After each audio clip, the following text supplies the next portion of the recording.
سب نے سنی ہے، جیسے ہی میں ذکر کروں گا آپ کو یاد آ جائے گا۔ اس میں سے محدثین نے 17 مسئلے نکالے ہیں، ان میں سے صرف ایک مسئلہ آپ کے سامنے رکھنا ہے۔ اس حدیث کو حدیث جبریل کہتے ہیں۔ اور رسول اللہ صلی اللہ علیہ وسلم کے پاس ایک شخص آیا اور آ کے پوچھنے لگا ما هو الایمان، ما هو الاسلام، ما هو الاحسان۔ وہ جیسے بیٹھا، جیسے مؤدب ہو کے بیٹھا، جیسے دودانو ہو کے بیٹھا، رسول اللہ سے آ کے سوال کرنے لگا۔ اب صحابہ اس کو دیکھتے ہیں، اس کی شکل کی طرف دیکھتے ہیں اور سمجھتے ہیں کہ یہ ہم اس کو جانتے اور پہچانتے نہیں ہیں، اور یہ یہاں کا باسی نہیں ہے، یہ ضرور مسافر ہے۔ لیکن جب اس کے کپڑوں کی طرف نظر جاتی ہے تو کپڑے کے اوپر سفر کا کوئی آثار نہیں ہے۔ جانتے نہیں ہیں لیکن کپڑے کے اوپر سفر کے بھی کوئی آثار نہیں ہے۔ کون ہے؟ حیرتوں کی داستان ہے۔ اور پھر اس کا انداز عجیب ہے، رسول اللہ سے آ کے سوال کرتا ہے ما هو الایمان، ایمان کیا ہے؟ جب رسول اللہ جواب دیتے ہیں تو کہتا ہے صدقتا۔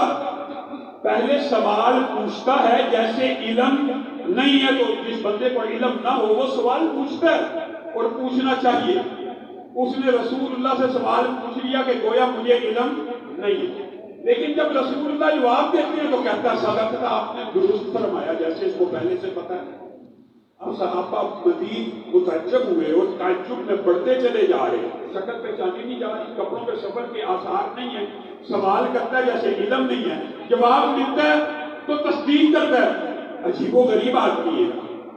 پھر سوال کیا اسلام کے بارے میں، پھر کہا صدقتا، پھر سوال کیا احسان کے بارے میں، ان تعبد اللہ کأنک تراہ فإن لم تکن تراہ فإنہ یراک۔ رسول اللہ جواب دیتے چلے جا رہے ہیں، وہ کہہ رہے ہیں صدقتا، ٹھیک ہے آپ نے سچ کہا۔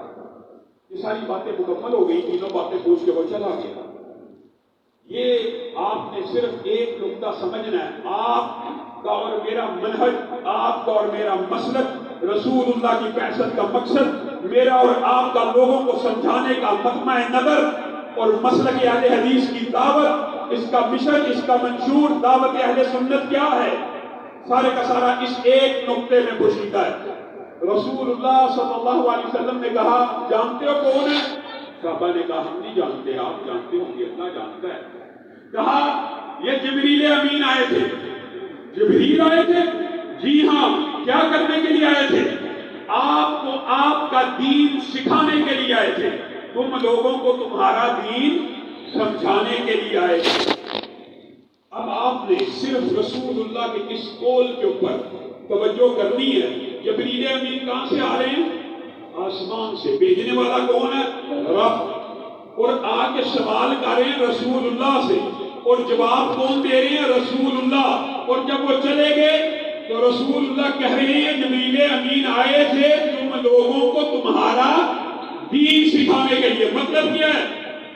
ایمانداری سے بتلائیے گا، اگر رسول اللہ صحابہ کو یہ کہتے آسمان سے جبریل امین آئے ہیں، آپ سے ابھی کچھ گفتگو کریں گے، آپ ان کی باتیں سن لیجئے، ان کی جبریل امین کی پیغام لے کے آئیں، کس کا؟ رب کا۔ آپ بیٹھے رہیے، ان کی گفتگو ذرا سن لیجئے، یہ آپ لوگوں کو آپ کا دین سمجھانے کے لیے آئے ہیں۔ پھر بھی حدیث تو تقریری بن جاتی کہ رسول اللہ کے سامنے کلام کر رہے ہیں، لیکن جبریل دین کیا سکھا کے گئے ہیں، کیا سمجھا کے گئے ہیں کہ جب تک کوئی بات رسول اللہ کی زبان مبارک سے ادا نہ ہو جائے وہ اس وقت تک دین نہیں بن سکتی۔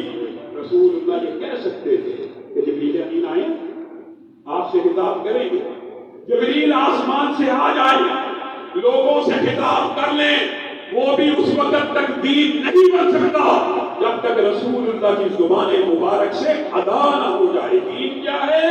دین وہی ہے جو رسول اللہ کی زبان سے، اعمال سے، اقوال سے، افعال سے ظاہر ہو جائے۔ اس کے علاوہ کوئی دوسری چیز دین اور شریعت نہیں بن سکتی۔ ایمانداری سے بتلائیے گا، کائنات میں رسول اللہ کے علاوہ کیا کوئی ایسی ہستی ہے، کیا کوئی ایسی شخصیت ہے کہ جس کے بارے میں یہ کہا جائے کہ ابو بکر کی بات دین ہے، عمر کی بات دین ہے؟ کیا کہا جاتا ہے؟ ابو بکر کی بات دین کے مطابق ہے، عمر کی بات دین کے مطابق ہے، علی کی بات دین کے مطابق ہے، عثمان کی بات دین کے مطابق ہے۔ کائنات میں صرف ایک ہستی ہے، ایک ہستی جس کے بارے میں آپ بلا خوف و حذر کہہ سکتے ہیں کہ اس کی بات ہی دین ہے، اس کی بات ہی شریعت ہے، اس کی بات ہی قرآن ہے، اس کی بات ہی سنت ہے۔ وہ ہستی کون ہے؟ رسول اللہ صلی اللہ علیہ وسلم۔ اس بات کو سمجھیے، رسول اللہ صلی اللہ علیہ وسلم حج کے بارے میں بیان کر رہے ہیں۔ ایک صحابی جب بھی کوئی سوال پیدا ہونے کا امکان ہو، صحابہ سوال کر لیا کرتے تھے، جھجکتے نہیں تھے۔ رسول اللہ صلی اللہ علیہ وسلم نے کہا آپ کے اوپر حج کو فرض کر دیا گیا ہے، تو ایک صحابی کے ذہن میں خیال آ گیا، اس نے سوال کر دیا افی کل عام یا رسول اللہ، کیا ہر سال حج فرض کر دیا گیا؟ رسول اللہ نے اگنور کیا۔ پھر اس نے پوچھا، پھر رسول اللہ نے اگنور کیا، پھر اس نے پوچھا، پھر رسول اللہ نے صرف نظر کیا، اور کچھ دیر گزرنے کے بعد یعلا بن امیہ کو بعض روایات میں ان کا یہ نام بھی ملتا بلایا، کہاں ہے وہ سوال کرنے والا؟ میں ہوں۔ آپ نے سوال کیا تھا؟ جی ہاں میں نے سوال کیا تھا۔ رسول اللہ نے اسے آپ اور میرا منہج بتلایا۔ کیا منہج ہے؟ دین کس چیز کا نام ہے؟ رسول اللہ صلی اللہ علیہ وسلم نے کہا لو قلت نعم، لو قلت نعم، آپ نے مجھ سے سوال کیا کیا مسلمان کے اوپر ہر سال حج فرض ہے؟ لو قلت نعم، اگر میں کہہ دیتا نون عین میم یعنی جی ہاں، تو اللہ کی قسم قیامت تک کے لیے میری امت کے اوپر ہر سال فرض ہو جاتا۔ رسول اللہ اگر کہتے نعم، لو قلت نعم لوجبت ولو وجبت لما استطعتم، بخاری شریف اٹھا لیجیے، اور اگر میں کہہ دیتا جی ہاں تو واجب ہو جاتا، اور جب واجب ہو جاتا تو تم اس کی سکت نہ رکھتے، اپنے پر نرمی کیا کرو، کثرت سوال سے بچا کرو۔ دین کس چیز کا نام ہے؟ آج آپ نے صرف ایک پیغام لے کے جانا اپنے گھروں میں، دین رسول اللہ کی بات کا نام ہے، رسول اللہ کی فہم کا نام ہے، رسول اللہ کی تشریحات کا نام ہے۔ رسول اللہ صلی اللہ علیہ وسلم کے بارے میں بعض لوگوں نے، جیسے آج کل منکرین حدیث کا ایک کنسپٹ چلا ہوا ہے، رسول اللہ کی ایک بشری زندگی ہے، رسول اللہ کی ایک بطور نبوی زندگی ہے، یہ جو اعمال ہے داڑھی رکھنا، یہ پگڑی پہننا، یہ شلوار کندھوں کے اوپر نہیں رہی آتی ہے، یہ رسول اللہ کی بشری زندگی ہے، یہ رسول اللہ کی نبوی زندگی نہیں۔ یہ فلسفہ باطل ہے، یہ گمراہ کرنے والا ہے۔ تو اور میں کیسے اتحاد کریں گے کہ یہ بشری تقاضے کے مطابق حکم ہوا، یہ نبوی تقاضے کے مطابق حکم ہوا؟ یہ دین کا جنازہ اور بیڑا غرق کرنے والی بات ہے کہ یہ بات کی دنیاوی ہے، یہ بات دینی ہے۔ رسول اللہ کی پوری زندگی دین ہے، رسول اللہ کی پوری زندگی کا کلام دین ہے، رسول اللہ کے اوپر چیک اینڈ بیلنس ہے۔ کس کا؟ رب کا۔ وما ينطق عن الهوى، وہ اپنی مرضی سے بولتے ہی نہیں، جب بھی بولتے ہیں وحی کے تابع ہو کے بولتے ہیں۔ عبداللہ بن عمر بن العاص کو بھی بعض لوگوں نے یہ وہم ڈال دیا، کیا رسول اللہ بشر، رسول اللہ بھی تو انسان ہی ہے نا، یتکلم فی الغضب والرضا، رسول اللہ بھی کبھی غصے میں ہوتے ہیں اور رسول اللہ بھی کبھی خوشی میں ہوتے ہیں۔ اے عبداللہ بن عمر بن العاص، آپ کیسے بنتے ہیں؟ رسول اللہ خوشی میں بھی کچھ بولتے ہیں، آپ لکھ لیتے ہیں، غصے میں بھی ہوتے ہیں، کچھ لکھ لیتے ہیں، آپ ہر چیز ہی رسول اللہ کی لکھتے چلے جا رہے ہیں، تو آپ اس وہم کا شکار ہو گئے اور آپ نے لکھنا ترک کر دیا۔ رسول اللہ باہر آئے اور کہا میں آپ کو دیکھتا ہوں، آپ میری بات لکھتے نہیں ہیں۔ کہا لوگوں نے اس طرح مجھے وسوسہ ڈالا ہے کہ آپ بشر ہیں، کبھی خوشی میں ہوتے ہیں، کبھی غمی میں ہوتے ہیں، کبھی غصے میں ہوتے ہیں، کبھی مختلف کیفیات کا شکار ہوتے ہیں، میں ہر بات لکھتا ہوں تو مجھے لکھنے سے روک دیا گیا۔ تو رسول اللہ نے آپ کا اور میرا مسلک، آپ کا اور میرا منہج، آپ کا اور میرا عقیدہ بیان کیا۔ والذی نفسی بیدی، لکھا کر اس ذات کی قسم جس کے ہاتھ میں محمد کی جان ہے، میں خوشی میں ہوں، میں غم میں ہوں، میں ناراض ہوں، میں غصے میں ہوں، ما یخرج منہ الا حق، اس زبان سے حق کے علاوہ کچھ نہیں نکلتا۔ آپ کو کس نے وسوسہ ڈال دیا کہ رسول اللہ نے بعض باتیں بشری تقاضے کے مطابق کہی تھی، بعض باتیں نبوی تقاضے کے مطابق کہیں گی، اور آپ حیران رہ جائیں گے، حیران رہ جائیں گے۔ آج دور ہے نیت نیک ہو، عمل بظاہر نیک نظر آتا ہو تو اس کے مطابق عمل کرتے چلے جاؤ۔ نیت نیک ہو تو جو مرضی کر دو۔ صحابہ سے زیادہ نیت نیک کسی کی نہیں ہو سکتی۔ 3 صحابی آئے تھے، مشہور حدیث سے آپ نے واقعہ سنا ہوگا۔ ماں عائشہ سے پوچھا رسول اللہ کی عبادت کا، اچھا ہاں وہ تو اللہ کے نبی ہیں، ان کے پاس کہاں اتنا ٹائم، میں ساری زندگی روزے رکھوں گا۔ دوسرے نے کہا میں ساری رات عبادت کروں گا۔ تیسرے نے کہا ان کے وقت میں تو اللہ نے برکت دی ہوئی ہے، بیویاں بھی میں شادی نہیں کروں گا۔ تینوں یہ عہد کر کے چلے جا رہے ہیں۔ اما عائشہ نے رسول اللہ کو بتلا دیا، 3 ساتھی آئے تھے، یہ باتیں کر کے چلے گئے۔ رسول اللہ دوڑتے ہوئے ان کے پیچھے گئے، رکو ٹھہرو، یہ باتیں کر کے آئے ہو؟ جی ہاں، میں تمہیں ایک بات بتلانا چاہتا ہوں۔ جی بتلائیے۔ میں رسول اللہ صلی اللہ علیہ وسلم، میں محمد ہوں، اور میں تم میں سے سب سے زیادہ اللہ سے ڈرنے والا ہوں۔ کائنات میں رسول اللہ سے زیادہ متقی کوئی آیا نہیں ہے۔ کسی آنکھ نے آپ سے ہنسی دیکھا نہیں ہے، کسی ماں نے آپ سے جمیل جنا نہیں ہے۔ بعد الہدا بزرگ توئی قصہ مختصر، اللہ رب العزت خالق ہے، باقی پوری دنیا مخلوق ہے، اور مخلوقات میں سب سے افضل اگر رب تعالیٰ نے کسی کو بنایا ہے تو کس کو بنایا؟ آمینہ کے لال کو بنایا۔ بعد الہدا بزرگ توئی قصہ مختصر، یہی بات سمجھا رہے ہیں نا۔ میں تم میں سے سب سے زیادہ اللہ سے ڈرنے والا ہوں، اور میں پیر اور جمعرات کا روزہ رکھتا ہوں، اتوار کا نہیں رکھتا، ہفتے کا نہیں رکھتا، منگل بدھ کا نہیں رکھتا۔ تو نے یہ کہا میں ساری زندگی روزے رکھوں گا؟ میں سب سے زیادہ ڈرنے والا ہوں، میں پیر اور جمعرات کا رکھتا ہوں، میں مہینے کے اندر 3 روزے ایسے رکھتا ہوں۔ تو نے کیا کہا؟ میں ساری رات قیام کروں گا، میں اللہ کا رسول، میں سوتا بھی ہوں، قیام بھی کروں گا۔ تو نے کیا کہا؟ میں شادی نہیں کروں گا، میں اللہ کا رسول ہوں، میں اللہ سے ڈرنے والا ہوں، میں نے شادیاں بھی کی ہیں۔